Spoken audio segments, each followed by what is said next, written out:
은퇴 후 재테크의 특징과 그 필요성에 대해서 말씀을 드리겠습니다. 은퇴 후 재테크의 특징이라고 하면은 원금은 어쨌든 보존해야 된다. 여기에 우리는 가장 큰 포커스를 두고 있는 것 같습니다.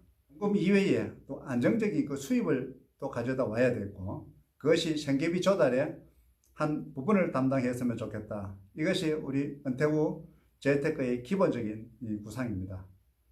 왜냐하면 국민연금으로서는 100만 원 남짓 정도밖에 수입이 되지 않기 때문에 나머지 더 이상의 생활비를 조달하기 위해서는 이자 수익을 통해서 얼마만큼의 생계비를 보존해야 된다. 이렇게 다들 생각하고 있습니다.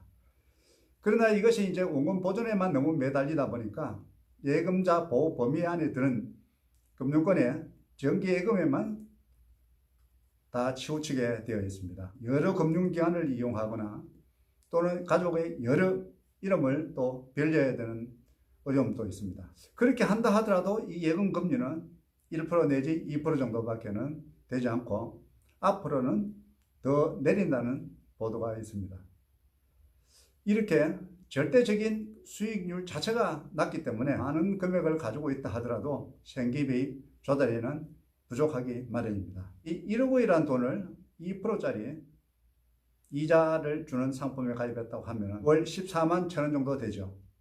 이것이 3억 원 정도라고 하면 월 42만 3천 원이 되겠습니다. 그러나 이 1% 내지 2% 되는 상품을 5% 되는 상품에 우리가 투자를 한다고 하면 한 달에 35만 3천 원 정도의 수익이 나오겠죠.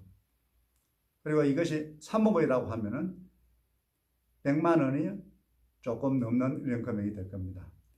이렇게 적어도 100만 원 정도는 되어야 그래도 생계비 조달에 도움을 받을 수 있지 않을까 이렇게 생각되고, 이 3억이라는 금액도 일반적으로 은퇴자들한테 적은 금액은 아닙니다.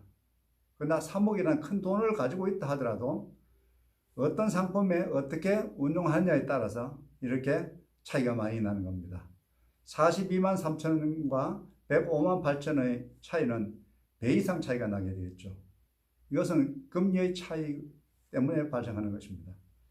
그렇다면 이 좋은 상품이 있는데도 불구하고 우리가 굳이 안전하다는 그 하나의 이유만으로 해서 낮은 금리의 상품에 운용을 해야 될 것인가?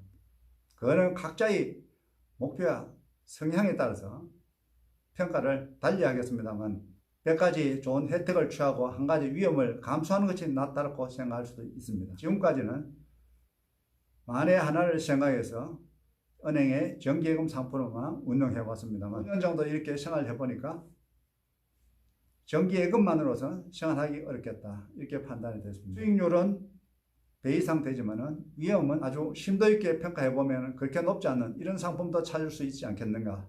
여기에서 오늘 방송은 출발하는 이유가 됩니다.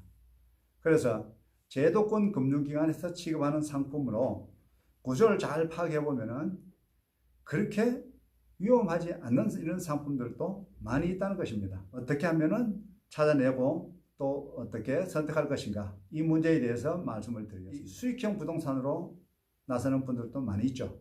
그래서 상가나 호텔 등을 분양받기도 하는데요. 신규 물건일 때는 아주 주의를 기울여야 됩니다. 그것이 사업이 될지 안 될지는 나중에 상권이 형성되어 봐야 아는 것입니다. 그러나 분양하는 단계에서는 미래를 예측한다는 게 아주 어려운 문제죠.